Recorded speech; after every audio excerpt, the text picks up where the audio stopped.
Meritíssimos, bem-vindos a mais um vídeo do Toga Voadora. Eu sou o Léo Oliveira e hoje eu vou falar de mais um personagem da segunda temporada de Titans.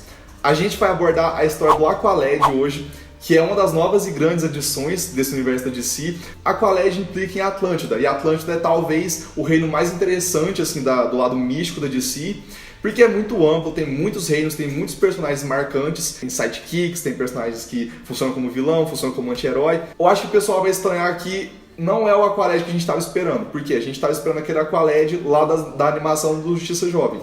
Não é ele porque aquele é o segundo Aqualad, o primeiro Aqualad é o Garth, que é o que vai aparecer aqui em Titãs. E eu vou explicar quem são os dois, mas vamos começar pelo Garth. Ele é filho do Rei Tar e da Rainha Berra, que eram dois monarcas de Shaeris, uma das maiores colônias de Atlântida. E durante aquela crise política que aconteceu em Atlântida, antes do Aquaman realmente assumir como rei e conseguir controlar a situação toda, e durante essa crise o Rei Tar acabou sendo morto e a esposa dele, a Rainha Berra, foi exilada mesmo estando grávida. E quando o filho dela nasceu, ele tinha os olhos roxos. E lá em Atlântida tem uma profecia antiga que fala que crianças com os olhos roxos são amaldiçoados, trazem azar para o reino e que um dia vão destruir a Atlântida, porque eles são seres malignos. Então o Garth cresceu com esse estigma de ser uma criança amaldiçoada e todo e qualquer sacerdote mais supersticioso de Atlântida acabava acusando ele de ser um demônio, uma coisa que faz mal para o reino. Ele acabou crescendo bem à margem mesmo da sociedade onde ele devia ter crescido. Então ele tem alguns problemas de relações também, até ele ser adotado pelo Aquaman. E o Aquaman, o Arthur Curry, já como rei, ele vê que aquela criança tem um potencial muito grande, porque além de ser um filho de um monarca, alguém que era importante em Atlântida, que tinha direito de estar inserido naquela sociedade, ele, apesar do conflito que ele tinha ali com a sociedade onde ele estava inserido, de ter esse problema de ele ter um certo rancor em relação ao seu povo, mesmo assim ele tinha um lado ali que queria fazer alguma coisa a mais. E o Aquaman acaba vendo que ele tem um potencial para ser um grande herói no futuro, e talvez até um próximo rei, no caso do Aquaman morrer. Ele adota o Garth e acaba treinando ele nas artes dos combates, lá de Atlântida. Ele acaba estudando a tecnologia daquele reino, e a Mera, que é a esposa do Aquaman, acaba introduzindo ele nas artes místicas lá de Atlântida, mas acaba que ele não tem muita aptidão para magia, ele é mais do combate mesmo, de entender como funciona os seres que habitam a Atlântida, de querer entender os animais, apesar de ele não conseguir se comunicar com os animais marítimos, que nem o Aquaman consegue fazer, porque é um poder único do Aquaman. Mas o Aqualad ainda assim se torna um exímio guerreiro e um ótimo sidekick para o Aquaman, até que chega na hora da formação dos Titãs e ele vai fazer parte da primeira formação da equipe. Eu acho que na série a gente vai ver uma abordagem diferente da criação dos Titãs, que vai ter um quê mais de posteridade. A Liga da Justiça vai querer manter o seu legado de maiores defensores da Terra por meio dos seus sidekicks. Eles vão querer que eles formem uma equipe própria e que eles saibam tomar as decisões por eles próprios, para que quando a Liga cair, os Titãs possam surgir como os novos defensores da Terra. E é por isso que eu acho interessante esse lado do Aqualad, porque ele pode, além de introduzir o Aquaman, ser mais uma figura importante para a equipe dos Titãs, porque ele acaba se tornando um grande amigo do Dick, da Donna Troy também, e ele tem essa vontade de ser um herói, de fazer uma coisa a mais. Bom, e dentre os poderes do Garth, ele tem o dom que todo atlantiano tem, que é de sobreviver a grandes pressões, a ter uma resistência maior, por exemplo.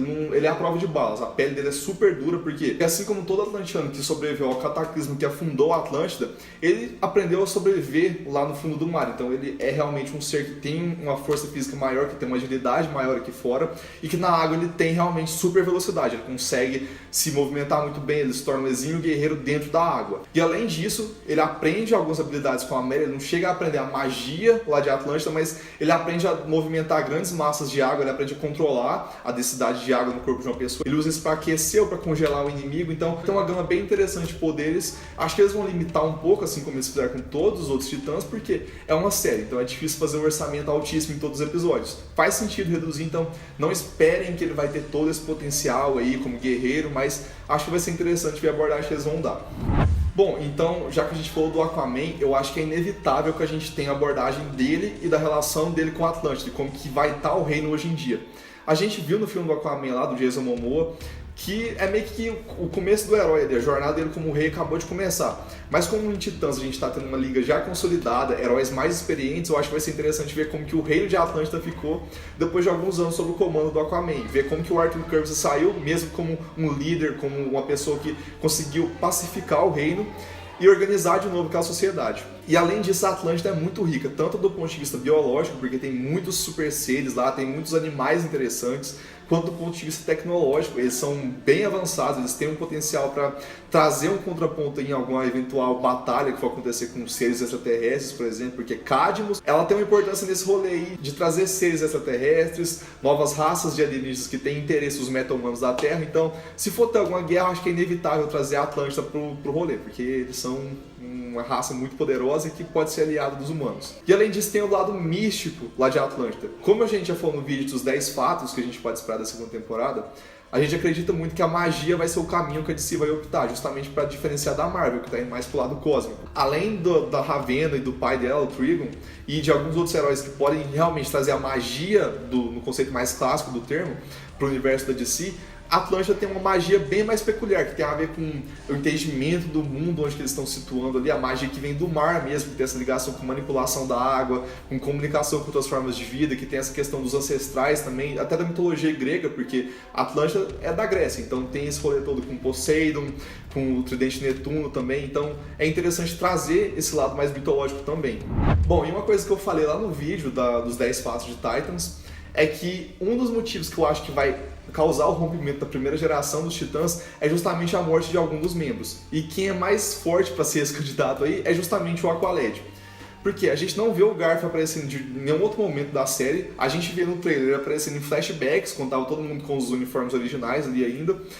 E eu acho que eles vão conseguir fazer a gente ficar muito cativado pelo personagem, vão conseguir dar uma personalidade muito boa pra ele, pra quando acontecer a morte dele a gente sentir de fato o peso e entender por que a equipe se desmantelou depois disso, e porque cada sidekick seguiu o seu caminho. E além disso, a morte do Aqualad é importante para introduzir o Aqualad que tá todo mundo esperando para ver, que é o Kaldor, que eu vou falar dele agora. Nos quadrinhos, depois que o Aqualad original, o Garth, foi dado como morto, quem assumiu o manto foi o Kaldur'ahm. Ele era um jovem que habitava a Atlântida ali, que não tinha nenhuma predestinação, nenhuma descendência de nobreza. Pelo contrário, ele era filho do principal inimigo do Aquaman, o Arraia Negra. Mas só que depois do Arthur Curry conhecer quem que era o Kaldur'ahm e entender que ele não tinha nada a ver com o pai dele, ele não tinha nada a ver com o lado vilanesco da sua família, pelo contrário, ele tinha uma nobreza muito natural, um lado muito super-heróico mesmo. Ele fala, não, esse cara não pode passar despercebido, ele tem que ser um guerreiro importante de Atlântida. E por isso que ele acaba ganhando o manto, que era do Garth anteriormente, ele passa a ser treinado pelo Aquaman. Só que, além de ser um guerreiro exímio, ele tem uma aptidão muito maior para magia, e é por isso que a Mera respeita tanto ele como um discípulo, porque ele aprende muito fácil a magia de Atlântida, ele tem uma aptidão muito grande para entender o que é o mar, o que é aquele oceano ali que está entrando em contato com ele. E além disso, ele tem uma figura de liderança muito nata nele. E eu acho que é interessante trazer esse outro Aqualad, não nessa temporada, mas talvez no futuro, justamente para equilibrar a liderança do Dick, que ele tem alguns erros ali no passado dele, ele não é uma pessoa exatamente controlada nessa versão que a gente está vendo na série. E o Aqualad, pelo contrário, é um líder mais pacifista, que gosta de resolver as coisas pela diplomacia, por entender o que eles têm que fazer antes de agir. Eu acho que vai ser interessante ver essas posições diferentes aí que podem aparecer para liderar a equipe dos Titãs. Bom, e dentre os poderes do Kaldor, são basicamente os mesmos que o Aqualad original tinha, incluindo a manipulação das massas de água. Só que além disso, se você viu Justiça Jovem, você lembra que ele tinha umas tatuagens que acendiam toda vez que ele usava magia lá de Atlântida.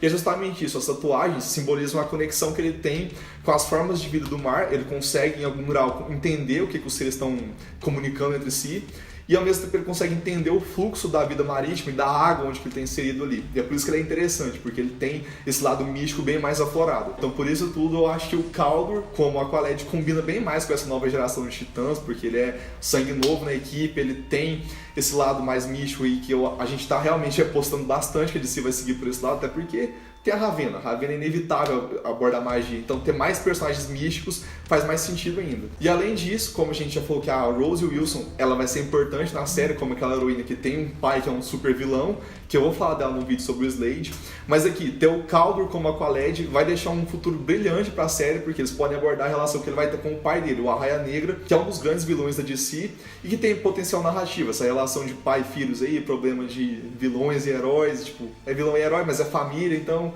acho que tem potencial. Tem potencial, né? Sempre tem que explorar aí. Eles vão conseguir, acho que eles estão no caminho certo, assim, pra conseguir ter um universo diferente do cinema e diferente até do que a Marvel tá fazendo até então. E você tem esperança, né, Léo? Eu sempre tenho esperança na DC.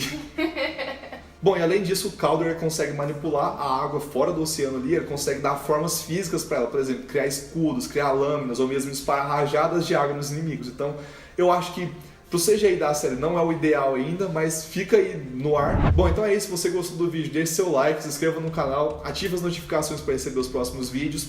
Deixe nos comentários aí qual Aqualad é o seu favorito e também fique de olho no canal porque a gente está postando muito material sobre a DC, muito material sobre a segunda temporada de Titans. Então acompanha a gente que vai valer muito a pena. Tchau, até a próxima.